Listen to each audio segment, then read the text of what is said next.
Baramulla LG Jammu Kashmir Manoj Sinha के अनुसार कुछ लोग अभी भी हमारी शांति को भंग करने का प्रयास कर रहे हैं। हालांकि हमारे पड़ोसी परेशानी पैदा करने का प्रयास कर रहे हैं, लेकिन इसके लिए केवल प्रशासन और सेना ही जिम्मेदार नहीं है। ऐसे लोगों से निपटना आम जनता की भी जिम्मेदारी है।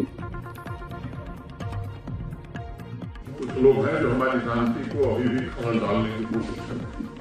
हमारा पड़ोसी कोशिश कर रहा है, उसकी चिंता नहीं, लेकिन उनके इशारे पर जो लोग यहाँ करना चाहते हैं, मुझे लगता है कि केवल प्रशासन या फोर्सेस का ये काम नहीं, आवाम का भी काम है कि ऐसे लोगों को पहचाने। और अगर फोर्सेस, प्रशासन और आवाम एक साथ तय कर ले तो मुझे लगता है कि ये 1 साल से ज्यादा नहीं लगेगा। लेकिन हमारे बीच लोग हैं जो ऐसे लोगों को शेल्टर देते हैं और फिर वो कहे कि साहब हमारे ऊपर अन्याय हो रहा है, भाई ये तो उचित बात है। 40,000, 50,000 बेकसूर लोगों की जान चली गई। कितनी माताओं ने अपनी मां का सिंदूर उजाड़ दिया, कितनी बहनों के भाई चले गए। बावजूद इसके वो लोग निरपराध निर्दोष लोगों को जो जिला जजमोड़ टनल बना रहे हैं, जो हमारी कनेक्टिविटी को बेहतर कर रहे हैं, ऐसे निरपराध लोगों की जान लेने का हक किसी को है। और ऐसे लोगों के खिलाफ अगर जनता नहीं खड़ी होगी तो यकीन मानिए ये तस्वीर कभी बदलने वाली नहीं।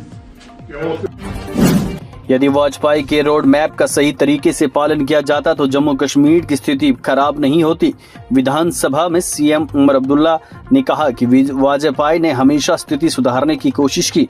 उनका नारा जमहूरियत, इंसानियत, कश्मीरियत, दूरदर्शिता से भरा था। उन्होंने लाहौर बस सेवा शुरू की, मीनार पाकिस्तान का दौरा किया, पाकिस्तान के साथ मैत्रीपूर्ण संबंधों की वकालत भी की। यह वाजपेयी ही थे जिन्होंने सहायता प्रस्ताव पर एनसी नेतृत्व के साथ बातचीत करने के लिए तत्कालीन कानून मंत्री को नियुक्त किया। कभी नहीं पता था कि देवेंद्र इतने बीमार थे। कारगिल लह के विधायकों को श्रद्धांजलि। लद्दाख अब जम्मू कश्मीर का हिस्सा नहीं। जम्मू कश्मीर के मुख्यमंत्री उमर अब्दुल्ला ने इस मंगलवार को भारत के पूर्व प्रधानमंत्री स्वर्गीय अटल बिहारी वाजपेयी की प्रशंसा करते हुए कहा कि यदि जम्मू कश्मीर पर वाजपेयी के रोड मैप का पूरी तरह से पालन किया गया होता तो जम्मू कश्मीर आज उस स्थिति में नहीं होता जहां वह आज है। मैं स्वर्गीय वाजपेयी के बारे में क्या कहूं, वह एक महान दूरदर्शी थे। वाजपेयी एक महान व्यक्तित्व थे जिन्होंने लाहौर बस शुरू की और मनरे पाकिस्तान उन्होंने हमेशा निर्माण किया।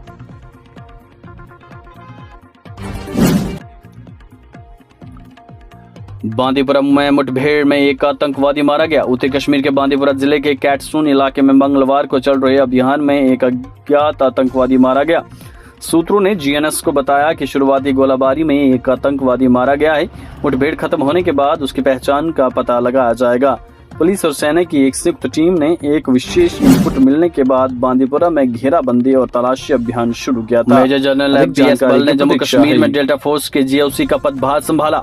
अधिकारियों ने बताया कि मेजर जनरल एपीएस बल ने मंगलवार को जम्मू कश्मीर के चुनाव पार्टी क्षेत्र में आतंकवाद निरोधक बल डेल्टा के जनरल ऑफिसर कमांडिंग का पदभार संभाला। उन्होंने मेजर जनरल उपकार चंद्र का स्थान लिया।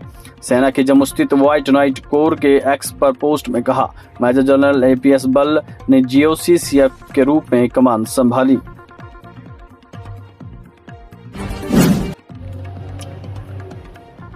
सरकारी नियमों का उल्लंघन करने वाले निजी स्कूलों के खिलाफ कार्रवाई की जाएगी। शिक्षा मंत्री स्किनाइटू ने मंगलवार को कहा कि सरकारी नियमों का उल्लंघन करने वाले निजी स्कूलों की जांच करेगी और उनके खिलाफ कार्रवाई भी करेगी। समाचार एजेंसी से बातचीत करते हुए स्किना ने पत्रकारों से कहा कि सरकार ने ट्यूशन और अन्य शुल्क वसूलने के संबंध में पहले ही नियम और मानदंड अधिसूचित कर दिए हैं।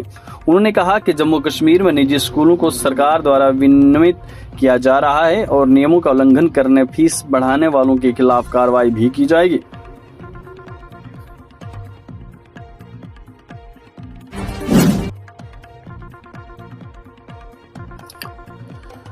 जम्मू कश्मीर विधानसभा में शोक संदेश के दौरान 2 विधायकों ने सईद अली शाह गिलानी का नाम लिया। कट्टरपंथी अलगाववादी नेता सईद अली शाह गिलानी का नाम मंगलवार को जम्मू कश्मीर विधानसभा में शोक संदेश में आया, लेकिन केवल 2 विधायकों ने अपने भाषणों में उनका जिक्र किया। विधानसभा में शोक संदेश के दौरान 1 दर्जन से अधिक विधायकों ने अपनी बात रखी। त्राल से पीडीपी विधायक रफीक अहमद नाइक और श्री गुफवारा बिजबिहारा से सतराड़ू नेशनल कॉन्फ्रेंस के विधायक बशीर अहमद वीरा ने अपने भाषणों में गिलानी का नाम लिया।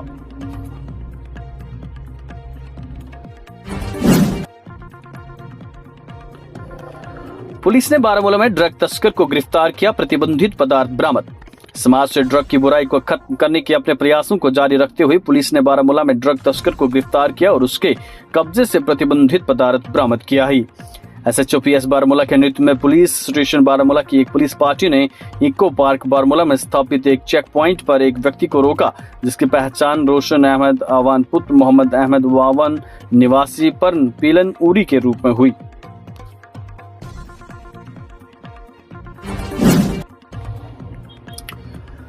किश्तवाड़ में भूकंप, भूस्खलन और अन्य प्राकृतिक आपदाओं पर 2 दिवसीय जिला स्तरीय मॉक अभ्यास संपन्न। किश्तवाड़ में विश्वविद्यालय परिसर में आज भूकंप, भूस्खलन और अन्य प्राकृतिक और मानव निर्मित आपदाओं का अनुकरण करने वाला एक व्यापक जिला स्तरीय मॉक अभ्यास संपन्न हुआ। इस मॉक अभ्यास का आयोजन जिला प्रशासन द्वारा राष्ट्रीय आपदा प्रतिक्रिया बल के 13 बटालियन के सहयोग से किया गया था। इसे 2 दिवसीय कार्यक्रम का उद्देश्य आपदा तैयारियों को बढ़ाना, विभिन्न हितधारकों की प्रतिक्रिया क्षमताओं में सुधार करना और किश्तवाड़ में अंतर विभागीय समन्वय को मजबूत करना था।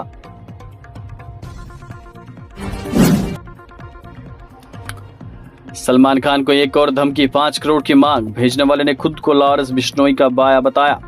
बॉलीवुड सुपरस्टार सलमान खान को एक और धमकी मिली, जिसमें जेल में बंद गैंगस्टर लॉरेंस बिश्नोई का भाई होने का दावा करने वाले एक व्यक्ति ने 5 करोड़ रुपए की मांग की है। अधिकारी ने मंगलवार को यह जानकारी दी।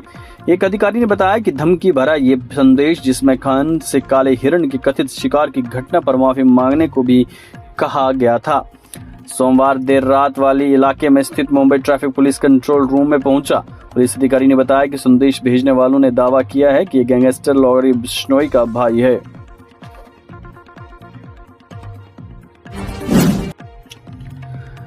डीसी हरविंदर सिंह ने प्रमुख बुनियादी ढांचे, स्वास्थ्य सेवा और सार्वजनिक सेवाओं का निरीक्षण करने के लिए ठाठरी का दौरा किया। समुदाय की चिंताओं को दूर करने के लिए स्थानीय प्रतिनिधियों के साथ बातचीत की। उत्तरदायी शासन और समय पर परियोजना पूरी करने की प्रतिबद्धता को भी मजबूत किया।